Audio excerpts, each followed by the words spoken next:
Hello and welcome to the Overly Animated Podcast, where we take animation seriously. We talk everything animation here, including Voltron, Legendary Defender, which we'll be getting into today. I'm Justin Cummings, and today I'm joined by Hayley Nabuurs. Hello.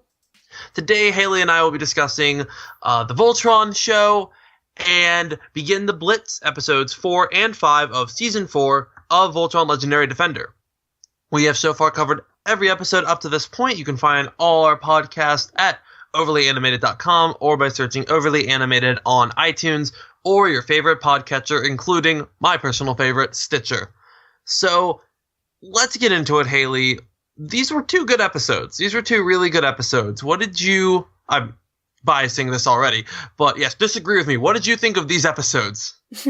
I agree. They were also very good. They were good episodes. I enjoyed them a lot. I thought that episode 4, the Voltron show, was very fun, and they were good for different reasons. I think that one was very fun, and it was interesting. We had a chance to check in with our heroes for a little bit and see them do all these wacky things and see them get out in the world. And I thought that episode 5, Begin the Blitz, was a really good setup for what is probably going to be a very good finale. And seems it was really good. Cool action set pieces, and I really liked the Lotor B plot. That was really neat with his generals and the big betrayal that happened. So all in all, some really good episodes to end off a pretty good season. Yeah, I really like this, and we talked a little bit before we started. We talked about how 5 feels a lot like Day of Black Sun Part 1 from Avatar. It really does. Yeah, exactly and the so same. I'm hoping that 6 feels like Part 2. I'm hoping we continue this. And when I compare shows to Avatar, that's not saying like, oh, they ripped off Avatar. That's like the highest praise I can give a show. It really comparing is. it to Avatar. Especially, you know, with the creators of the show being so heavily tied to that world, I think it's a lot of positive comparison, and it's interesting seeing kind of the Avatar, I don't want to say tropes, but the Avatar formula applied in a sci-fi world. Mm-hmm. And I think it works really well, too, because it's, even though they're redoing it, which may at first seem kind of like not very original, they're doing it in a neat new way, in a neat new setting. And I really like that storyline of Black Sun, where you have everyone getting together with all their allies and going in for this big battle, and then it not working out in the end, but they made a little bit of headway and they got together and worked together as a team. So I think that's a very effective storytelling tactic and like episode arc for a two-parter. So I'm happy to see it here. And what's really interesting, I didn't even think of this earlier when we were talking, but we thought Shiro was dead at one point. Just like we thought, like, the Fire Nation thought Aang was dead at one point. And so it's like, it's an even stronger comparison. And Voltron show is really nightmare.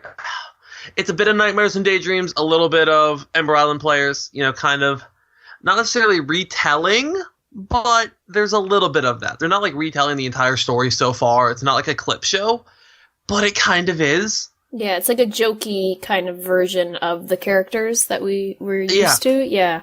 I think that's also a thing where it shows that you know your characters at least decently well to be able to effectively kind of not make fun of them, but have them be more relaxed and vulnerable like that, and kind of playing on your own show, which they did, I think, successfully. I thought the whole, especially the ice, like Voltron on ice bit was really funny. Yeah. Yeah, if Ember Island Players is a riff on clip shows, then this episode is a riff on Ember Island Players. Yeah, pretty much. Like, it's that satire of, like, oh, it's the characters, but in a play, taken to the next level of, oh, it's the characters as themselves in a play about themselves.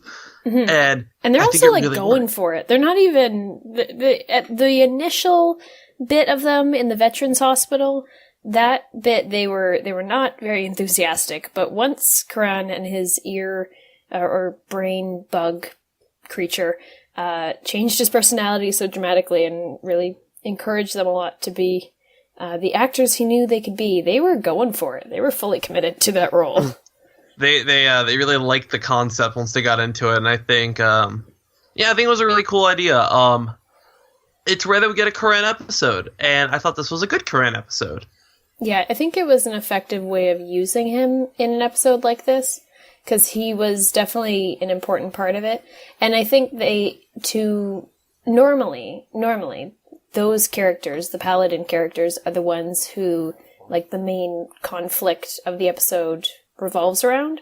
Right. But in order to have them fulfill this role of being in the show, it's easier to have a different character outside of that performing group be having the conflict himself, even though the conflict was... I couldn't really tell if it was severe or not, because I wonder how much damage the bug would have done in his brain, or it kind of made some positive things happen initially, so it wasn't necessarily completely evil, but it wasn't evil, it was just very single-minded, and it didn't see where the logical stopping point was, and it kind of pushed past logic. He just had to come up with new ideas and have them happen and everything like that, which was quite interesting.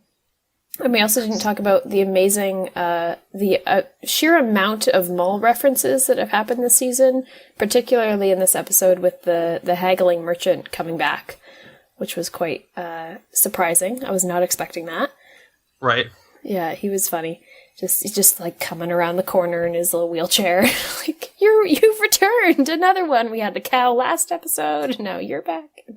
Yeah. And I find it funny because I think that the last time we had Koran, like, character-focused episode was the last time we were in the mall. It's like, this haggler is the only way we get Koran character spotlight. It probably was. It's like, I want you to come back more so that we get more Koran. Yeah, yeah. He brings out something in him, I guess. He is Koran's antithesis. I suppose, yeah. They are the greatest rivalry in animation history. Forget Zuko and the Fire Lord. Forget Bugs Bunny and Elmer Fudd. It's all about Koran and the Haggler. Yeah, it's really a dynamic duo, and we need more of it. I think he should just be a strange recurring character that just like appears out of nowhere during filler episodes. That would be kind of funny if it was like a sneaky running gag. Is he better than the cabbage salesman? Oh no. Cabbage Man forever and always has my heart. Could he become better than Cabbage Man? For nostalgia's sake, no. I think that always trumps it. But I think he has potential to get there, but not necessarily. Do you think he'll ever make a Cabbage reference, seeing as this is similar creators? Yeah, to Avatar. I would lose my mind if they did. That'd be so funny. If they had just any remote mention of cabbage, be it from the haggler or like they're eating, I don't know, like cabbage food or something, that would be really funny. Just to throw that in there. So now that we're on this tangent, if any character in this show shouts, "My cabbages," who should it be? Because I have my thought. I want to know if you're thinking what I'm thinking. I feel like Lance would do that. Exactly. Yeah, exactly. It has to be Lance. If anyone randomly shouts, "My cabbages," it has to be Lance. I think Lance would do the line justice, but I think Hunk might actually be a more logical one because he likes food so much, you know? I think Hunk would, but Lance being the little quote machine he is... I think Lance's kind of eccentricity fits the line better. Yes. And Lance just looks like the character who would accidentally reference TV constantly. Probably. Yeah. Yeah. Oh, it'd be so funny. Avatar has that lasting power that however many hundreds of years in the future, it's still being quoted. But for 100 years, the cabbages vanished. Yes. Bum, bum, bum. That'd be awesome. The last cabbage.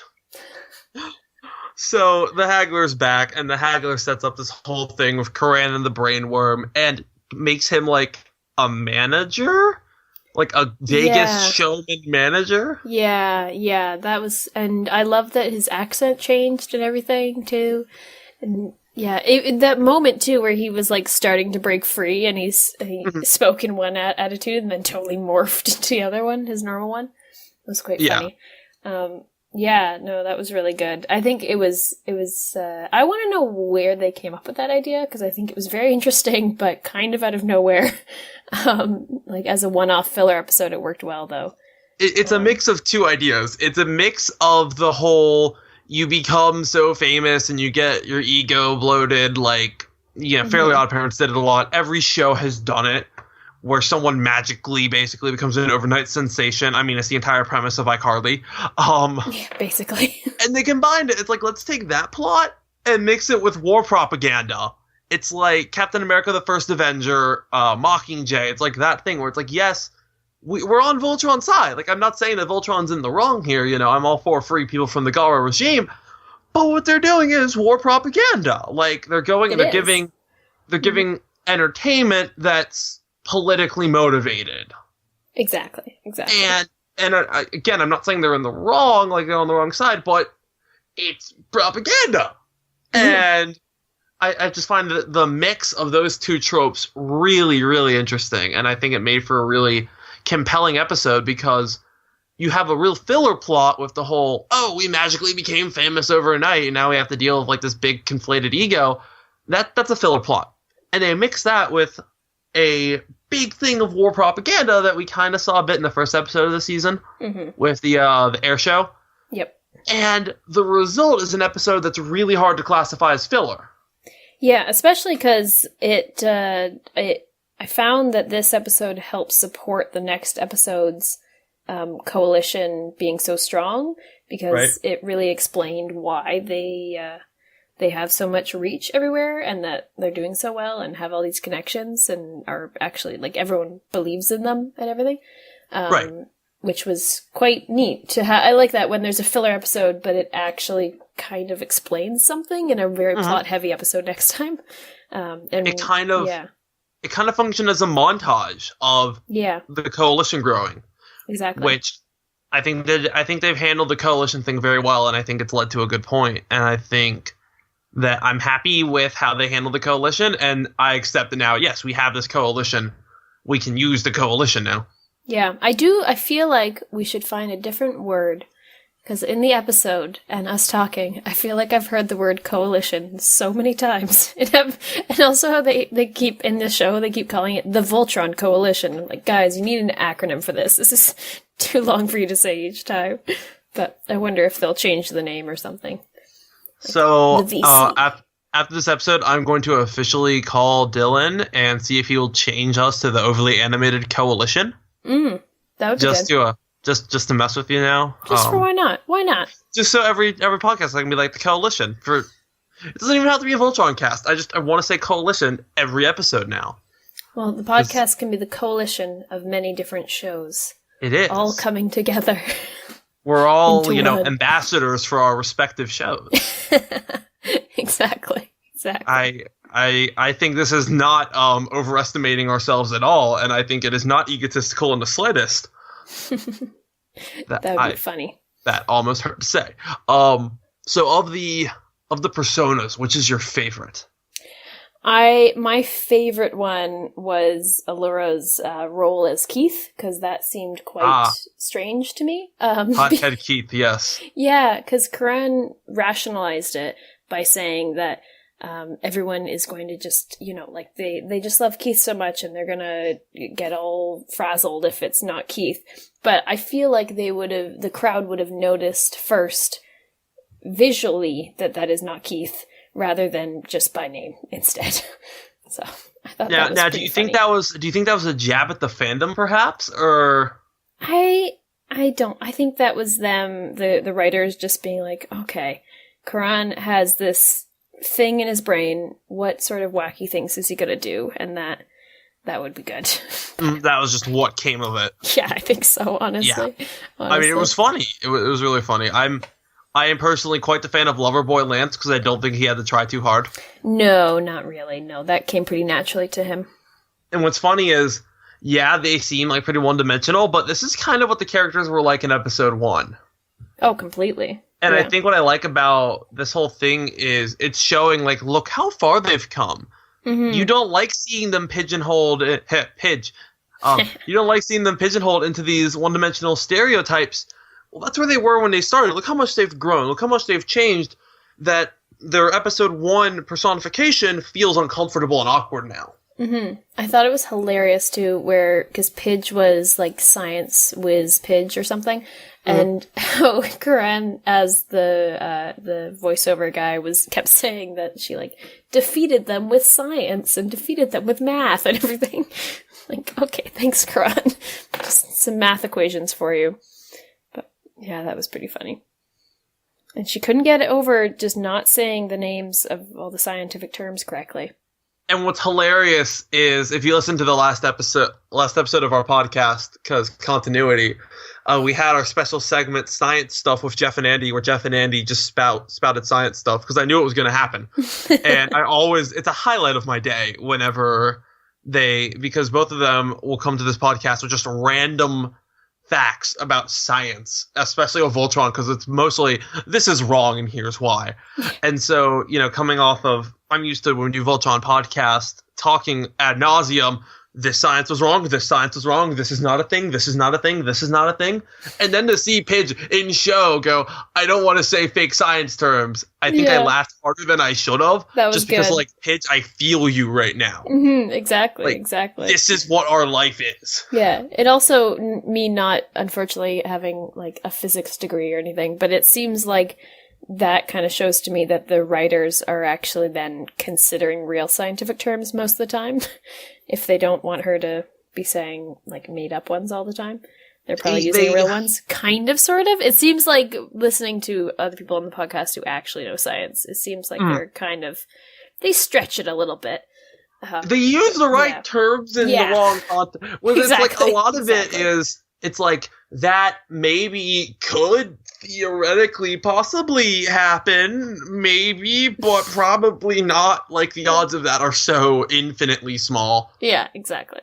I think the last episode we got into gravitational fields and the asteroids, and it's like, no, this is just incorrect. The words were proper words coming out of their mouths, they were just in the wrong order and about the wrong thing.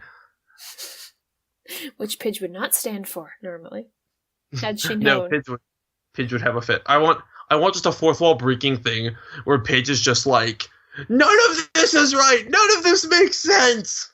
That would be good if she did that if she had gone into the asteroid and just started ranting. Or even better, completely reverse it and get meta as all get out. They go into a different reality, and it's our reality, and it's all correct. Just be like, what's a minute? What's a second? These made-up words. That'd be awesome. If only they would do that. I feel like they would. They've shown alternate realities before, so they have. Like, anything's possible. Okay, they gave us the original Black Palette or Blue Palette. They gave us the original character. They gave us Sven from the original Voltron. Like, they're willing to be meta. They're willing to do things like that. Yeah. I really want them to go to our world now. They don't have to spend a lot of time there. I'm not saying a whole season in the real world. I just want them to be reality hopping and stop in ours for 10 seconds, make a joke, move on. That would be, I would definitely go for that. I can totally see that happening. Because it would just mess with us, because we assume that they start off on Earth, that they're in our reality, but maybe not. That's thrown into question now. But we have ticks and all that, and it's just, I want them to play with it. I want them to have a little bit of fun every now and again. Yeah, I can see them do that. Well, they had this whole episode. This whole episode was fun.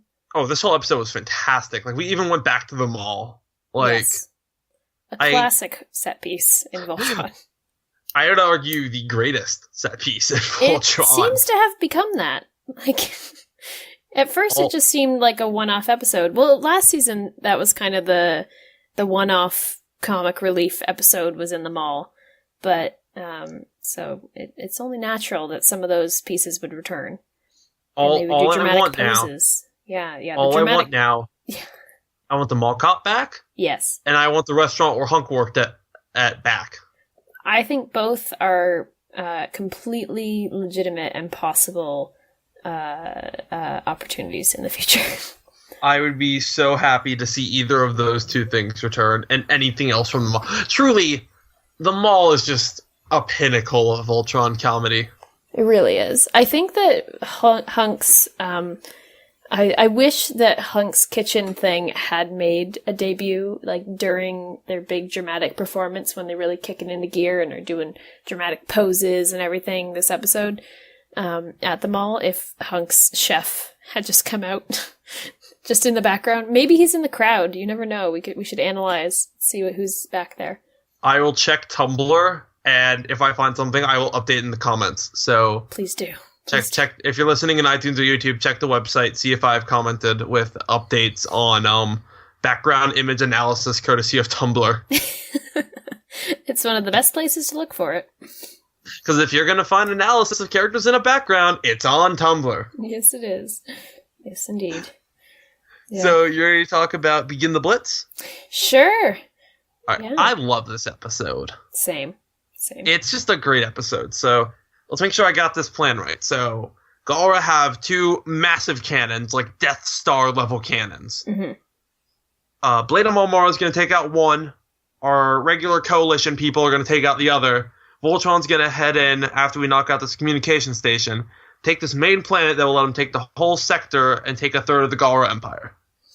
That's pretty much the plan, essentially. Good plan. In a nutshell. It just happened like that. We get everyone back. Pidge's little robot friend, the people, the one that the rock people that Hunk liked, they come back. Everyone's back. Like, it's just... Voltron greatest hits. It's Day of Flex on part 1, where every few seconds it's like, hello, old acquaintance. Hello, old acquaintance. Quickly throw something at a plot line real quick for 2 seconds. Hello, old acquaintance. Yeah, exactly.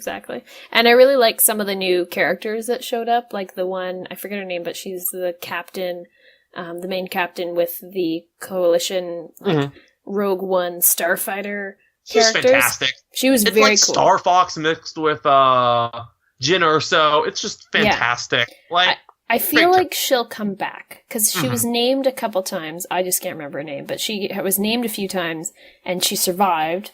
So you know what she reminded me of? Who? Remember the season 3 finale of Korra, where we're all just kind of chilling and someone goes, "Oh yes, Vera, your bravery was commendable," and we're all just kind of like, why did she get a name? And that, like, really long pause in on her face. That was so weird. And we're all kind of like, who dat?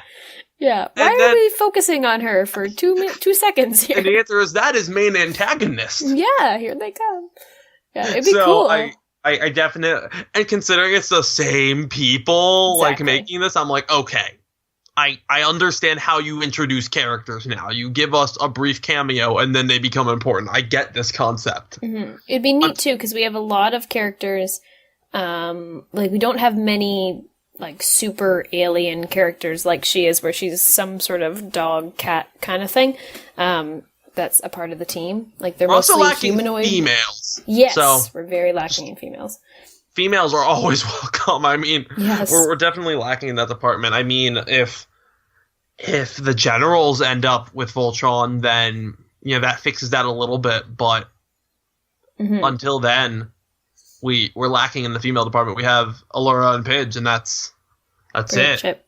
Yeah, because I think that as a theory with that B plot, which I thought was really good, that whole Lotor B plot, because I love Lotor and his gang, and I really want, like, the whole show, like, tons of scenes to be about them because they were so good.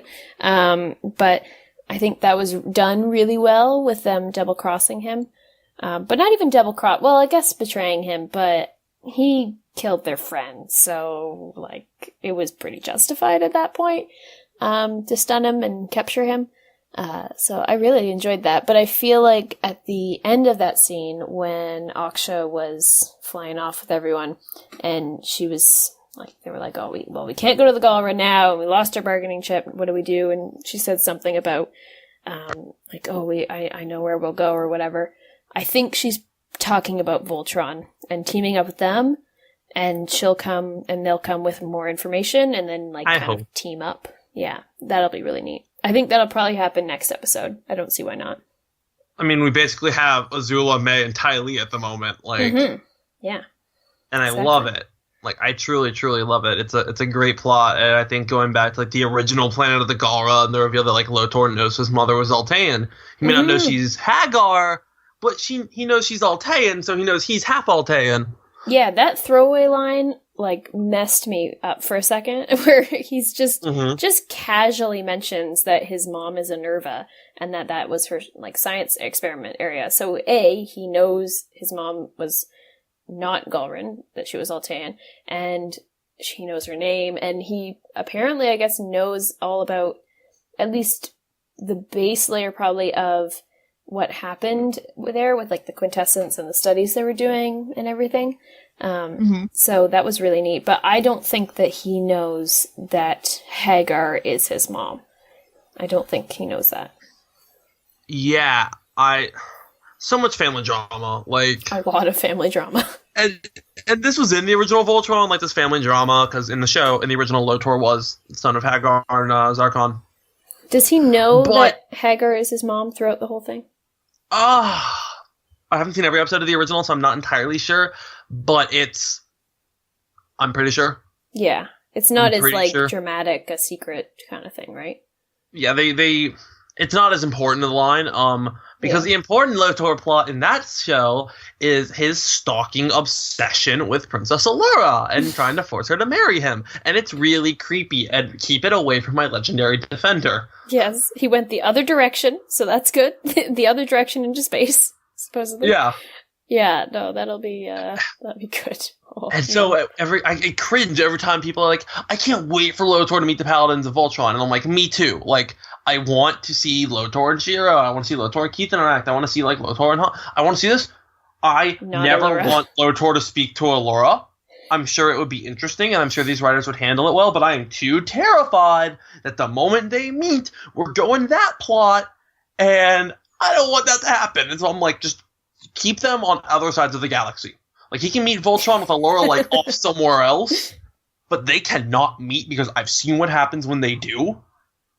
I think they will meet. They have to meet. They've got to meet. I have faith that it would be handled better. Yeah. But at the same time, I'm like, I don't...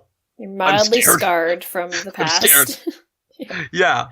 No, I probably, because we're halfway through the approved run of episodes, so we still have, what is it, like 39 more episodes? 39 episodes. So, yeah, earlier we were speculating, like, how many seasons. I know you said it might be 7 when we were talking earlier, it could be if they do. If they don't do another split and they do 13, 13, 13, it would be 7 seasons. Oh, then that might be why I was thinking that. Like, 7's a conceivable number, knowing how much is left. Yeah. 7's a conceivable production number. 7 might not be the actual airing number, if that makes sense. Yeah, exactly. Because this is kind of like, this is season 3, but it's 4, so it's not. Yeah. At the end of the day, I think the episode count matters more to us in terms of, like, figuring out story arcs rather than the seasons. Like, that's just how it releases, and we can't do anything to change that. Because if Netflix was like, there's 3 more seasons, we would be like, so is there 39 episodes left, or is there, like, 20 episodes left? Yeah. That would be scary. But, 39 left. So and it's crazy to think that, like, all this has happened, like, and we're halfway. We're halfway through. Like, I'm assuming that they're ending at 78. Because I feel like they would. 78 22-minute plot-driven episodes is a lot. Yeah, that's a lot of episodes. And also considering that the first season it did have plot. It definitely had a plot. But it was kind of like introducing us to the characters, getting them comfortable in their roles, and then now we're really getting into, like, forward momentum. So, yeah, it's going to be really neat to see what they can do with essentially the same amount of time that we've had already, but without having to spend so much time introducing main characters. So they'll be able to do a lot.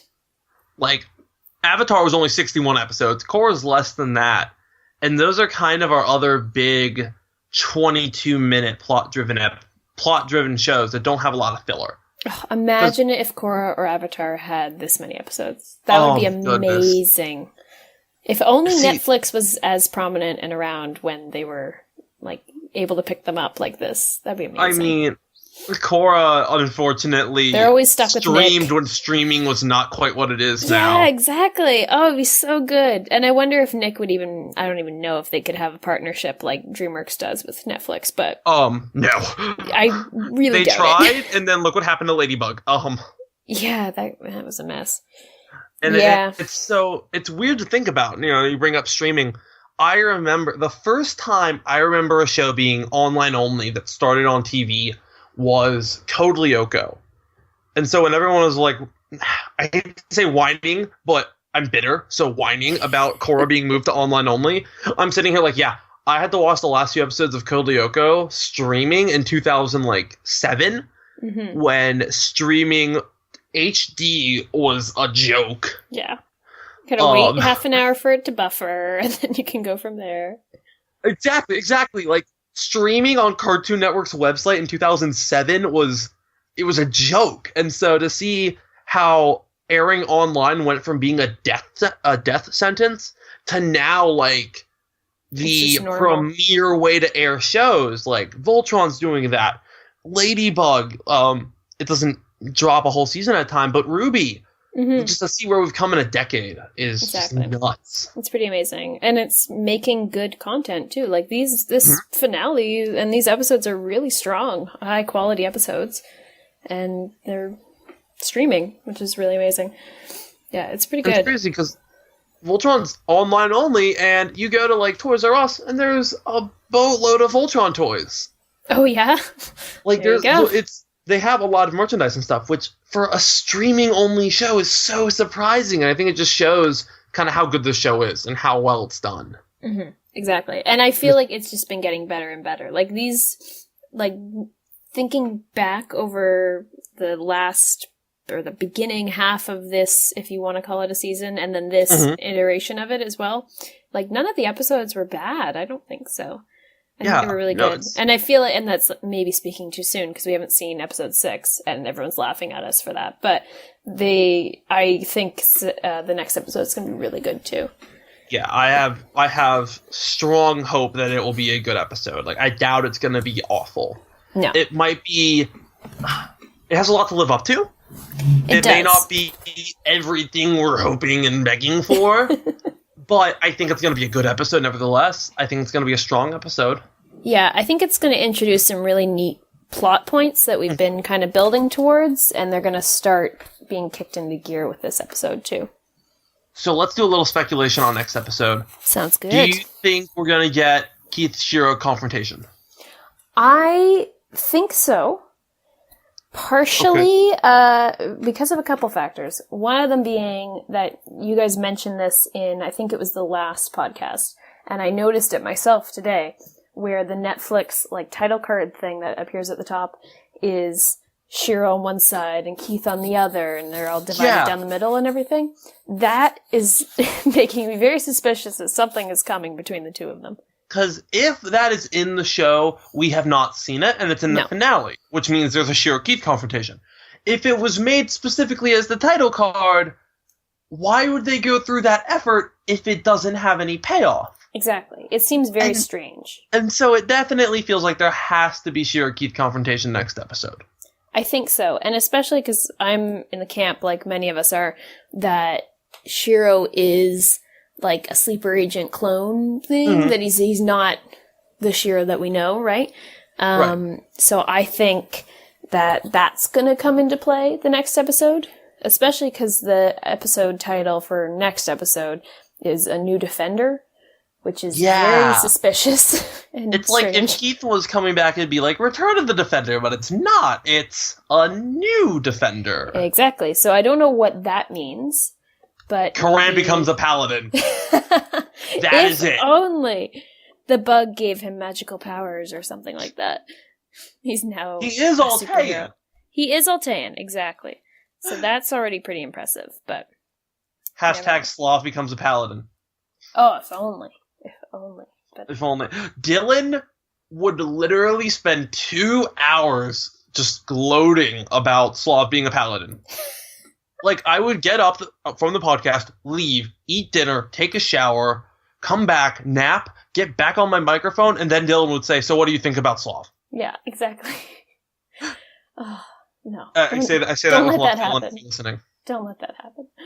Oh, that'd be horrible. Please, no Paladin Slav next episode. No. I'm not ready yet. I'm not prepared. Yeah, I think the new Defender is probably either talking about... Maybe it's just talking about Keith returning for some reason, but I don't think so. I think that would be a weird thing. And I think that Keith... I feel like Keith is not going to become Paladin again for a little bit. Because it was only a couple episodes ago that he left, right? And he's had so much character time that it seems strange to just be like, oh, okay, he's back in the Lion. But if something like Shiro going rogue or whatever, or like being switched on is happening, then maybe that happens. I don't know.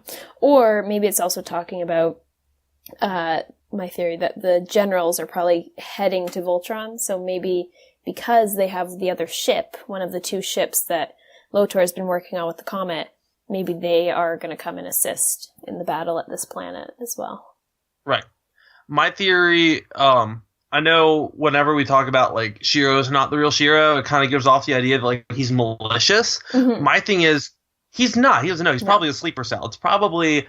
What I'm hoping for is a Young Justice Season 2 kind of thing, where you have a character who turned out to be a sleeper agent and they're a clone, and then the next season we see Shiro either off on his own and trying to do good on his own, knowing he doesn't belong with Voltron, or he searches for the real Shiro.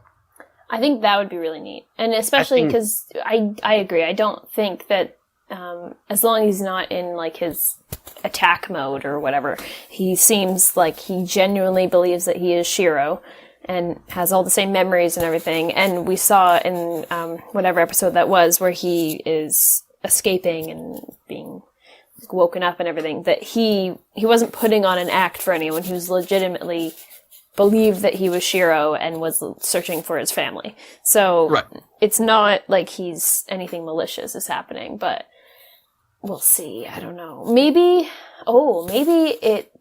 this is just a theory about how the sleeper cell may be turned on or something, is that Zarkon, because we haven't seen Zarkon in this battle really that's been starting, so he'll probably show up next episode, I would imagine.